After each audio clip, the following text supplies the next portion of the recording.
9 and 10. The scepter shall not depart from Judah. Right, because that's speaking about Yahushai. Ultimately, the King of Kings, Lord of Lords and King of Kings. But then you also have Judites, the line of Judah. They're going to be sitting in the kingly position. Go ahead. Until Yahushai comes back. The fulfillment was 2,000 years ago. The scepter shall not depart from Judah, nor his Lord give it from between his feet until Shiloh come. When 2,000 years ago when he came, that's why Herod wanted to fulfill that prophecy of being, because Herod, they thought they were Judites, so they knew that the real that Shiloh was going to come. That's right. Yeah, read it again. Yes. The scepter shall not depart from Judah, nor a lawgiver from between his feet, until Shiloh come. And unto him shall the gathering of the people be. Right, and that's who Israel gathered to, Yahushai. A majority of them didn't accept them back then, but they're gonna, they're still Israelites. They're gonna make it into the kingdom, So the people gathered unto him. That's why, like the Apostle Tahar just mentioned about Herod.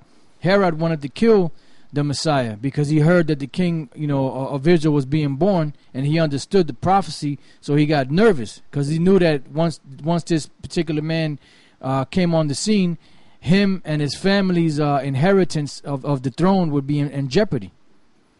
So the gathering of the people is going to be to Yahushai, and we're coming to that point now where Yahushai, when he comes back, as Scripture say, every knee shall bow to him. Everybody's going to bow to the Messiah, Yahushai. That it on that? Yes, it. Okay. And Herod was a damn Edomite, man. Which goes to show you that spirit of the devil that was in him. In the spirit, he knew he was an Edomite, or he knew he was of the devil, man. That's why when we get these Edomites in slavery, man, they ultimately going to be exterminated, man, for all the things that they've done, Yeah, it's actually, and you're going to see it in post-production. It's from the book Nature Knows No Color Line. It's under the section Negro Ancestry and the White Race.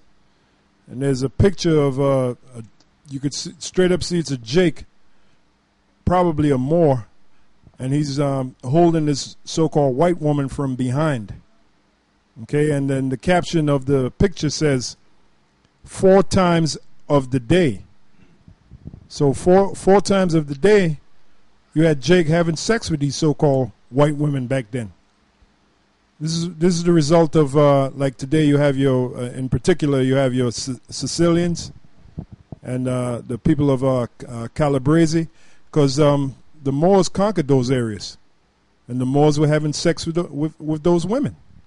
All right, and that's why you have your dark Sicilians today, which it wasn't just Jake that was having sex with over there. You had the Arabs too. The Arabs, they were impregnating a lot of the Italian women, because the Arabs took over that part of Italy, and Jakes as well.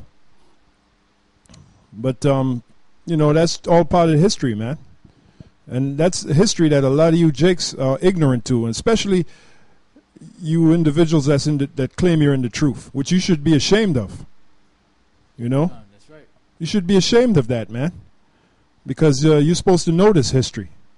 Show how this shows you how Israel was scattered among the nations, just like the Lord said He would do, pursuant to the curses. He shall scatter the Israelites from one end of the earth even unto the other, and slavery played a big role in the scattering of our nation. Slavery. That's right. And then I just recently found out that this particular island off the west coast of Italy, which is called Sardinia, there was 4,000 Jewish soldiers, Israelite soldiers that were stationed there. Sardinia, right? In Sardinia. So a lot of them Sardinians you see today, they're Jakes, because 4,000 Jakes up in there, what went down, but you being ignorant, because you're looking at the skin color of these people, because they may look like Edomites or Arabs, you're going to think that they're straight up Arabs, but a lot of them, a vast majority of them, are Israelites. Just like you had Israelites, Roman soldiers stationed, mainly that came out of Syria, and Egypt. So a lot of those people you see there, that are not Arabs or that are not actual Egyptians are Israelites. But just because they don't look like your typical Israelite or so-called Negro or whatever the case be, you think that they're automatically heathens. When the scriptures tell you that Israel is as the sands of the seas, innumerable. So not every Israelite is going to look like your typical so-called Negro with the afro, Jakes look like Edomites. That's right. Like this guy, Blake Griffin's son. He looked like a straight-up Edomite, man. That's right. And you being ignorant, you'll think that he's an Edomite or other people are Edomites because of the way they look. You got to get past that. I mean, your first reaction, you see somebody that looks like a white person is that they're Edomite or Hamite, whatever. But then when you get to talk to them or see their mannerisms, you say, no, I'm wrong about this. This guy is a Jake. This guy is an Israelite. So that's the scriptures, the confusion of faces. Now that scripture in Daniel the 9th chapter, the confusion of faces basically means that you have Israelites today that don't know that they're Israelites, they're confused, but you also have those that don't look like Israelites, that are Israelites, but just because they don't look like an Israelite doesn't mean that they're not Israel. They're just confused, as far as the way they look. Some of them think they're Edomites, some of them think they're Chinese, some of them think they're Japanese, some of them think they're Arabs, but they're really Israelites. That's why when you really check them out, you see that. Like you see a lot of those East Indians.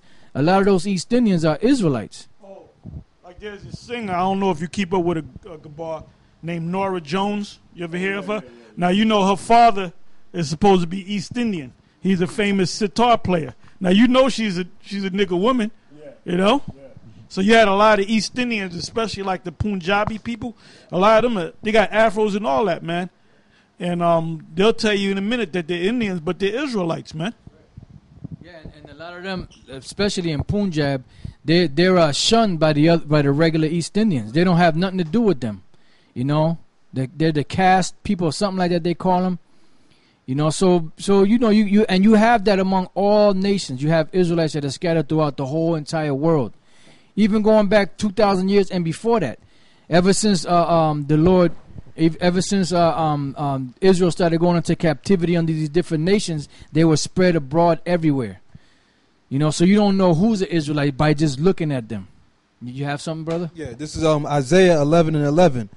And it shall come to pass in that day that the Lord shall set his hand again the second time to recover the remnant of his people, right, which shall be left from Assyria and from Egypt and from Pathros and from Cush and from Elam and from Shinar and from Hamath and from the islands of the sea. Right. That's why you had the Apostle John, which after the 144,000 was sealed, that great multitude that was behind them, some of them did not look like your average Israelite. That's why when an angel asked him, who are these?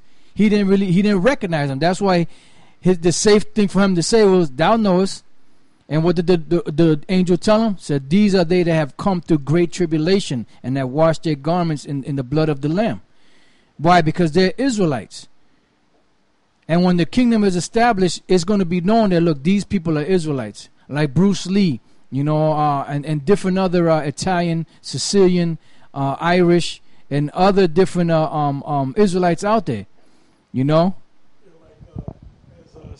the retarded ass Steve Murdoch would say, look, man, the sniper, you say he's an Israelite sniper. He's trying to say, he sound like a retarded baby. He tried to talk, who's this guy, Chris? Chris Kyle, Chris. Yeah. Chris Kyle, whatever the hell his name is. Well, now I saw the movie, man. The guy looked like an Edomite, but you could see, I said, man, this guy's a straight up Jake, man. Yep. He's a straight up Jake. And then he showed his father. I said, man, that dude's a straight up Jake. And I believe they were Baptists or something like that, Real religious. Yep. Out of Texas, man, because you got a lot of so-called Edomites that are actually Israelites, man. Okay. But anyway, what we're going to do? We're going to get into Revelation, the 17th chapter, for the sake of the brother that asked the question. Then we're going to get ready to close. All right, this is Revelation 17:1. And there came one of the seven angels which had the seven vials and talked with me, saying unto me, Come hither, I will show unto thee the judgment of the great whore that sitteth upon many waters. Okay, it says, with whom the kings of the earth have committed fornication, and the inhabitants of the earth have... So it says, and there came one of the 7 angels which had the 7 vials, and talked with me, saying unto me, Come hither, and I will show thee the judgment of the great whore that sitteth upon many waters. Which the great judgment, or the judgment, is talking about the nuclear